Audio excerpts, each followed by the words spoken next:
सारी खबरें शुभ नहीं होती, कुछ मंगल भी होती हैं और जो ना शुभ हो ना मंगल वो करती हैं सावधान। तो शुभ बताने, मंगल दिखाने और करने आपको सावधान। मैं हूं आपके साथ श्वेता झा। इमरान खान के आजादी हकीकी मार्च को लेकर पाकिस्तान की सियासत में तूफान आ गया है। इसी महीने army chief general Bajwa retire होने वाले हैं और नए आर्मी चीफ की नियुक्ति भी होने वाली है। इसी मसले को लेकर शहबाज शरीफ सरकार और इमरान खान में तलवारें खिंची हुई है। जहां सरकार अपनी पसंद का आर्मी चीफ नियुक्त करना चाहती है, वहीं इमरान अपने पसंद का नया चीफ चाहते हैं। प्रधानमंत्री शहबाज शरीफ अपने बड़े भाई नवाज शरीफ से लंदन मिलने भी पहुंचे थे। अब माना जा रहा है कि नए आर्मी चीफ की नियुक्ति को लेकर बातचीत जरूर हुई होगी। ये अमेरिकी दबदे, ये अमेरिकनों के गुलाम, ये पाकिस्तान के डाकू, क्या आप इनको अपने ऊपर मुसल्लत होने देंगे? इमरान की सियासत का तलू हो रहा है। ये फर्क है, कोई बुझ रहा है और कोई जल रहा है। पाकिस्तान के पूर्व प्रधानमंत्री और तहरीक-ए-इंसाफ के अध्यक्ष इमरान खान अपने आजादी हकीकी मार्च के जरिए शहबाज शरीफ सरकार की हकीकत की पोल खोल रहे हैं।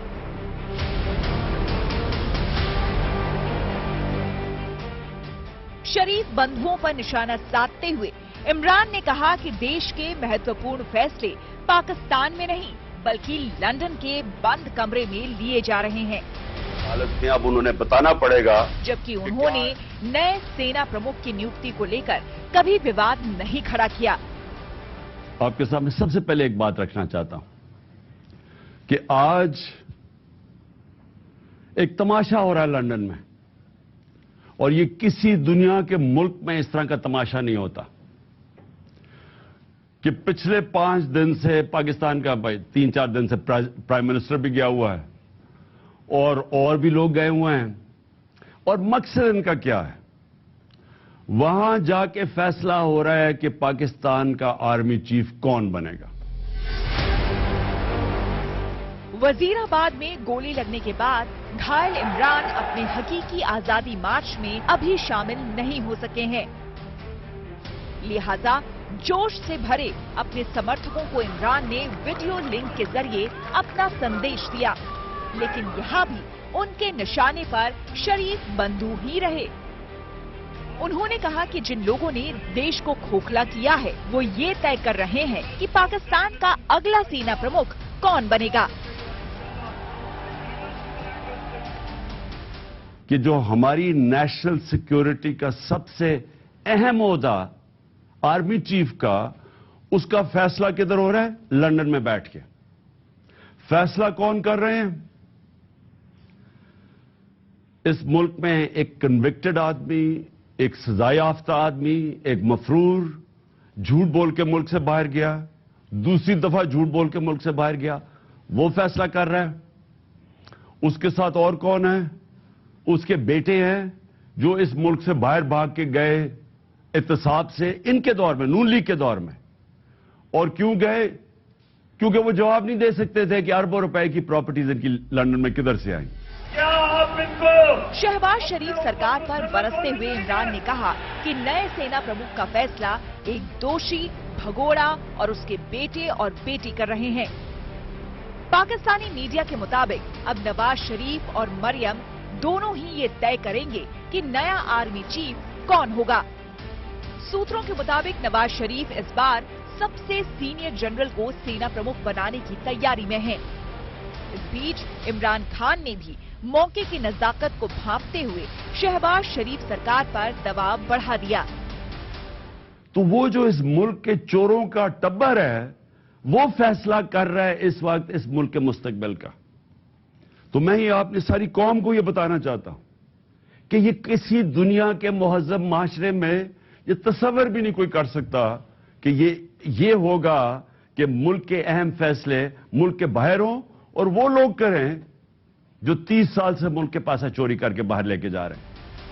खबर है कि लेफ्टिनेंट जनरल असीम मुनीर पाकिस्तान के सेना प्रमुख के पद की दौड़ में सबसे आगे हैं। हालांकि जल्द ही वो रिटायर होने वाले हैं। मीडिया रिपोर्ट्स में असीम मुनीर की चर्चा तेजी से की जा रही है। डॉन की रिपोर्ट के मुताबिक प्रधानमंत्री शहबाज शरीफ लेफ्टिनेंट जनरल मुनीर को अगला सेना प्रमुख नियुक्त कर सकते हैं, क्योंकि प्रधानमंत्री के रिटायरमेंट से पहले लेफ्टिनेंट जनरल को सेना प्रमुख के पद पर पदोन्नत करने का अधिकार है। यानी असीम मुनीर को 3 साल का सेवा विस्तार दिया जा सकता है। जबकि इमरान ने तंज कसते हुए कहा है कि शहबाज सरकार को मेरिट नहीं, उनका पिछलग्गू चाहिए। हम कहते हैं कि जी आर्मी चीफ के मेरे ऊपर भी 1-2 इल्जाम लगाए जी, उसका हमने मुतनाजा कर दिया उसका आर्मी चीफ का। मैंने तो कभी मुतनाजा नहीं किया। मैं तो कहता हूं जो मेरिट के ऊपर आर्मी चीफ है उसको बनाना चाहिए। मुझे तो कोई अपना आर्मी चीफ नहीं चाहिए। फिर से ना मुझे अपना कोई जज चाहिए, ना मुझे कोई अपना आईजी चाहिए, ना मुझे अपना कोई नैब का हेड चाहिए। मुझे तो बेहतरीन मेरिट के ऊपर लोग चाहिए, इनको चाहिए। हर आदमी इनका अपना होना चाहिए। पाकिस्तान के आर्मी चीफ जनरल बाजवा इसी महीने की 28 तारीख को रिटायर होने वाले हैं। वो एक्सटेंशन ना लेने का ऐलान भी कर चुके हैं।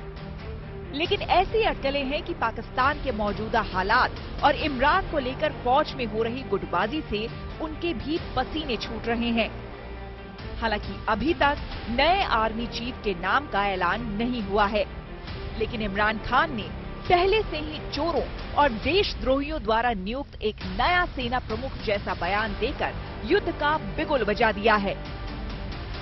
एकदम 2 टुकड़े में तो पाकिस्तान की आर्मी बटी चुकी है।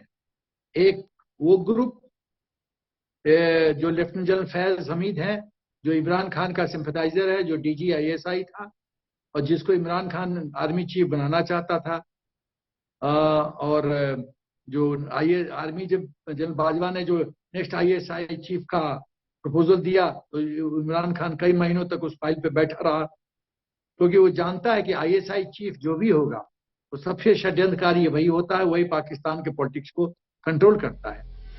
वजीराबाद में जानलेवा हमले के बाद इमरान खान ने प्रधानमंत्री शहबाज शरीफ, गृह मंत्री राना सनाउल्लाह और ISI के मेजर जनरल फैसल नसीर को जिम्मेदार ठहराया था।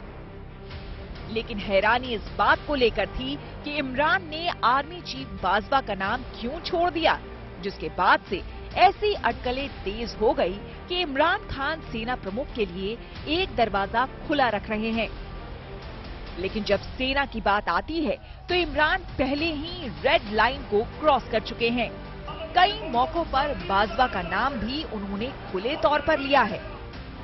अगर सेना तय करती है कि इमरान ने रेड लाइन को बहुत गहराई तक पार कर लिया है, तो सेना में इमरान की इस दखल अंदाजी से मार्शल लॉ लाया जा सकता है।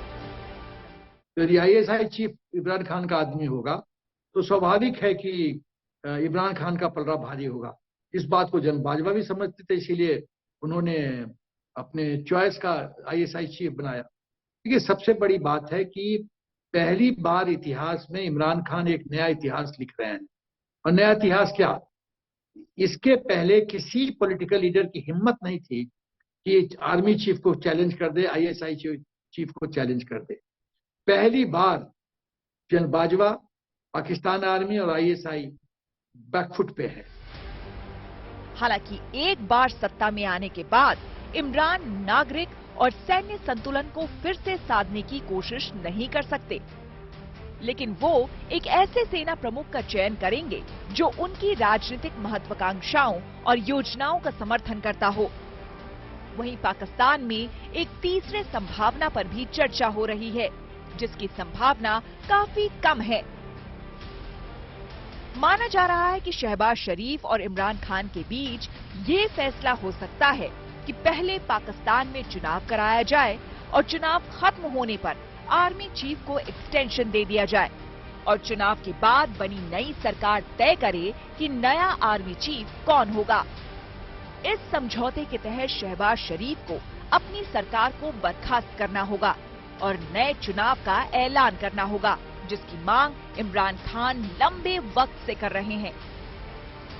हालांकि पाकिस्तान में ऐसा भी हो चुका है जब 1993 में राष्ट्रपति गुलाम इशराक खान और प्रधानमंत्री नवाज शरीफ के बीच मतभेद काफी ज्यादा बढ़ गया था। तब सेना प्रमुख जनरल वहीद कक्कड़ ने गतिरोध खत्म करने के लिए हस्तक्षेप किया था और उन्होंने प्रधानमंत्री और राष्ट्रपति दोनों से इस्तीफा ले लिया था। इसके बाद मोइन कुरैशी को नया प्रधानमंत्री बनाते हुए देश में एक कार्यवाहक सरकार का गठन किया था, जिसके बाद बेनजीर भुट्टो चुनाव जीत गई थी। हालांकि बेनजीर भुट्टो को 1988-90 के उनके अपने कार्यकाल में सेना उन्हें बर्खास्त कर चुकी थी। लिहाजा अपने दूसरे कार्यकाल में बेनजीर भुट्टो काफी सतर्क थी, लेकिन उसके बाद भी उन्हें दूसरे कार्यकाल में भी समय से पहले गद्दी से हटा दिया गया और इसके पीछे की वजह उनके पति आसिफ अली जरदारी पर लगे भ्रष्टाचार के आरोप को बताया गया। Bureau report, good news today. बर्बादी की कगार पर खड़े पाकिस्तान में अब इमरान और सेना के बीच खुली जंग शुरू हो गई है। खुद पर हमले के लिए पहले सेना के एक अफसर पर सवाल उठा रहे इमरान ने अब सेना चीफ बाजवा को लेकर पूरी सेना को निशाने पर ले लिया है। इससे साफ है कि पाकिस्तान गृह युद्ध की तरफ तेजी से बढ़ रहा है, क्योंकि इमरान खान किसी भी कीमत पर अपने पैर पीछे खींचने वाले नहीं हैं।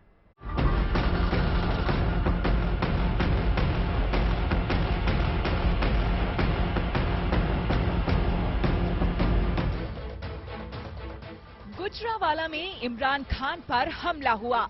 इमरान पर ताबड़तोड़ गोलियां चली, लेकिन इमरान अब उस खतरे से उबर चुके हैं और उनका काफिला गुजरांवाला से इस्लामाबाद की तरफ दोबारा कूच कर चुका है और उनके समर्थकों में भारी उत्साह देखा जा रहा है। मेरा ख्याल है जहां गए हैं एक जोश और खरोश है और लोगों में बलबला है, जोश और बलबला है। इमरान खान के मौकफ के साथ खड़े हुए हैं। आप देखिए, ये छोटा सा कस्बा है लाला मूसा और कितना बंदा यहाँ इकट्ठा हुआ है, इस वजह से कि हर बंदा इमरान खान को सुनना चाहता है, उसके मौकफ के साथ रहेंगे। लेकिन सवाल है कि इमरान के लॉन्ग मार्च का मकसद क्या है? इस लॉन्ग मार्च के जरिए सत्ता से बेदखल हो चुके इमरान क्या चाहते हैं? इमरान खान के साथ इमरान खान और पाकिस्तान सरकार के बीच जो नूरा कुश्ती चल रही है, उस विवाद की जड़ में नए आर्मी चीफ की नियुक्ति है।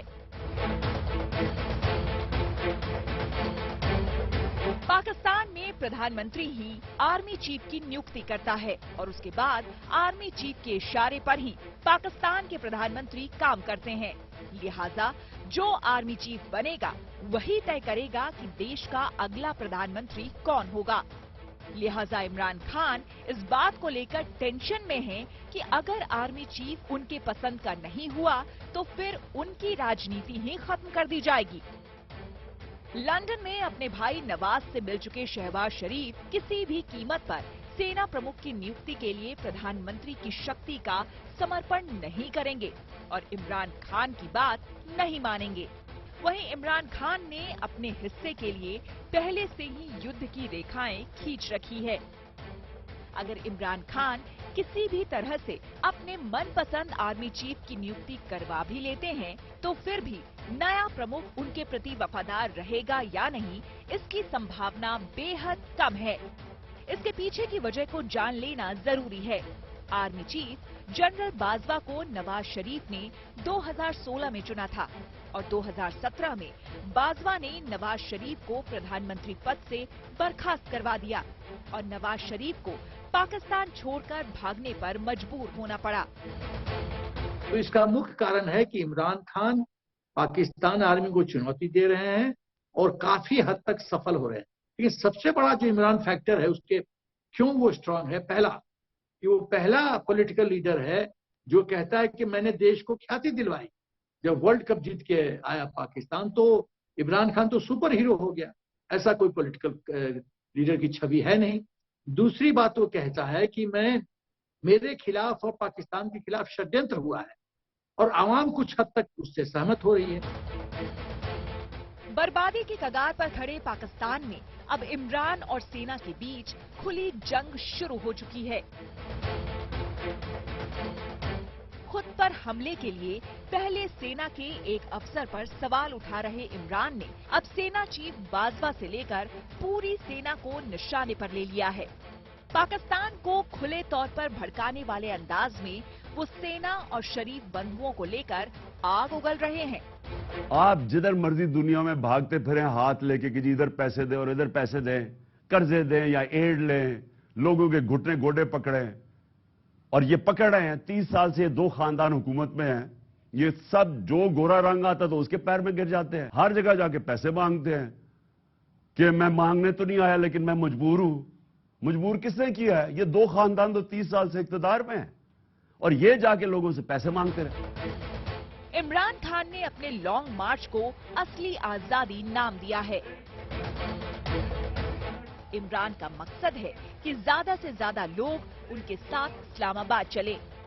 इमरान का कहना है कि पिछले आजादी मार्च से उन्होंने सबक सीखा है और इस बार उन गलतियों को नहीं करेंगे जो पहले हुई है। लेकिन अब सबकी निगाहें इस बात पर टिकी है कि इमरान के साथ कितने लोग इस्लामाबाद पहुंचते हैं और वे वहां पहुंचकर क्या करते हैं। लेकिन अगर पुलिस और सेना का इस्तेमाल कर इमरान को हटाया गया तो उनकी पार्टी को फायदा ही होगा और इमरान इसको भांप चुके हैं और इसका फायदा भी उठा रहे हैं। इसलिए इस बात की आशंका है कि इमरान पाकिस्तान को गृह युद्ध की तरफ झोंक रहे हैं। Bureau report, good news today.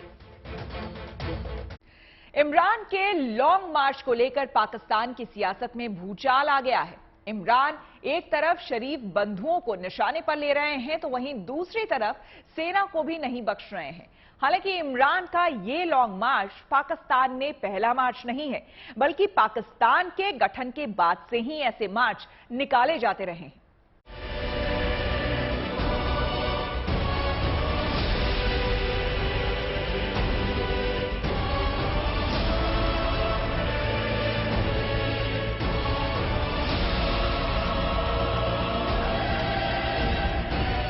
Pakistan के पूर्व प्रधानमंत्री इमरान खान के हकीकी आजादी मार्च ने शहबाज शरीफ सरकार की नींद उड़ा दी है, क्योंकि इमरान खान की एक ही मांग है कि पाकिस्तान में तुरंत आम चुनाव कराए जाएं और शहबाज शरीफ सरकार पर दबाव बढ़ाने के लिए इमरान उनकी सरकार पर जमकर हमला कर रहे हैं। यहां ताकतवर डाकुओं से डील की जाती है, उनको जेलों में नहीं सजा नहीं मिलती, डील होती है। तो ये डील हो रही है सारे मुल्क के सामने। तो पहली चीज तो मैं ये कहना चाहता था कि कभी भी कोई कौम जिधर कानून की हुक्मरानी नहीं है वो तरक्की नहीं कर सकती। आज सारी जो डेवलपिंग वर्ल्ड है, जो गरीब मुल्क हैं, आप जरा उनको एक एक मुल्क देख लें और एक एक जगह आपको एक ही चीज नजर आएगी, वहां ताकतवर कानून से ऊपर है।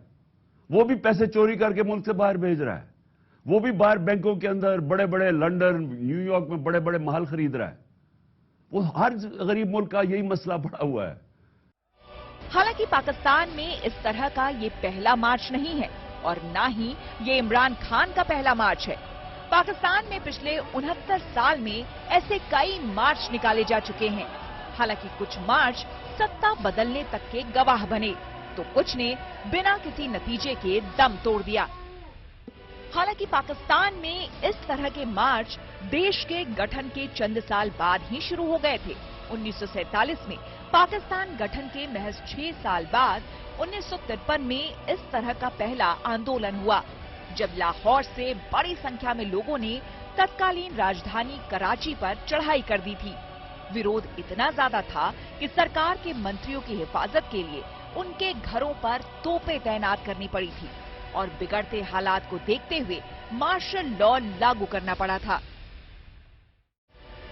वहीं 1968 में तत्कालीन सैनिक शासक अयूब खान के खिलाफ इसी तरह का मार्च निकाला गया था। इस मार्च में करीब 1 से 1.5 करोड़ आम लोगों और छात्रों ने हिस्सा लिया था। मार्च की वजह से लगातार बढ़ते भारी दबाव के चलते 1969 में अयूब खान को इस्तीफा देना पड़ा। 1977 में पाकिस्तान नेशनल अलायंस ने प्रधानमंत्री जुल्फिकार अली भुट्टो को सत्ता से हटाने और नए सिरे से चुनाव कराने के लिए मार्च निकाला। और बढ़ते विरोध के बीच जनरल जियाउल हक के नेतृत्व में सेना ने भुट्टो को सत्ता से बेदखल कर दिया। पाकिस्तान में सत्ता परिवर्तन का जरिया बन चुके इस तरह के प्रदर्शनों को 1992 में लॉन्ग मार्च निकाला गया, जब बेनजीर भुट्टो ने नवाज शरीफ सरकार के खिलाफ इसका ऐलान किया। ये लॉन्ग मार्च लाहौर से शुरू होना था, लेकिन सरकार ने इसे रोकने के लिए पूरे इस्लामाबाद को सेना के हवाले कर दिया। बेनजीर को घर में एक तरह से नजरबंद कर दिया गया। इसके बाद भी वो रावलपिंडी पहुंचने में सफल रही थी। हालांकि उन्हें बहुत ज्यादा समर्थन नहीं मिलने की वजह से उनका ये मार्च विफल रहा। एक साल बाद 1993 में बेनजीर ने फिर से लॉन्ग मार्च निकालने का ऐलान किया, लेकिन मार्च निकलने से पहले ही नवाज शरीफ सरकार गिर गई। हालांकि 1993 में हुए चुनाव के बाद सत्ता में आई बेनजीर भुट्टो को भी ऐसे ही प्रदर्शन का सामना करना पड़ा। काजी हुसैन अहमद ने बेनजीर भुट्टो सरकार के खिलाफ धरना दिया और उनकी सरकार गिर गई और नवाज शरीफ 2/3 बहुमत के साथ सरकार बनाने में कामयाब हुए। पाकिस्तान में राजनेता ही नहीं बल्कि जजों ने भी अपनी मांगों को मनवाने के लिए लॉन्ग मार्च का सहारा लिया है। मार्च 2007 को पाकिस्तान के चीफ जस्टिस इफ्तिकार मोहम्मद चौधरी को निलंबित कर दिया गया। जनरल परवेज मुशर्रफ के इस असंवैधानिक फैसले के खिलाफ न्यायमूर्ति चौधरी और वकील नेताओं ने चीफ जस्टिस की बहाली के लिए लॉन्ग मार्च निकाला। इस लॉन्ग मार्च में करीब 80,000 वकीलों ने हिस्सा लिया। इसके चलते जस्टिस चौधरी को बहाल कर दिया गया। हालांकि नवंबर 2007 में परवेज मुशर्रफ ने इमरजेंसी का ऐलान कर दिया और जस्टिस चौधरी समेत देश के 60 जजों को पद से हटा दिया। जून 2008 में एक बार फिर वकील सड़कों पर उतर आए और इस्लामाबाद के लिए लॉन्ग मार्च निकाला। ये लोग मुशर्रफ के इस्तीफे का मांग कर रहे थे। इसके साथ ही 60 जजों की फिर से बहाली भी चाहते थे। वकीलों के विरोध प्रदर्शन को राजनीतिक दलों का भी समर्थन मिला और इसका नतीजा ये हुआ कि परवेज मुशर्रफ को अपने पद से इस्तीफा देने पर मजबूर होना पड़ा। Bureau report, good news today. उम्मीद है आपका दिन शुभ रहा। तो कल की मंगल कामना के साथ आपको रहना है सावधान। तब तक के लिए मुझे यानी कि श्वेता झा को दीजिए इजाजत और आप देखते रहिए गुड न्यूज टुडे।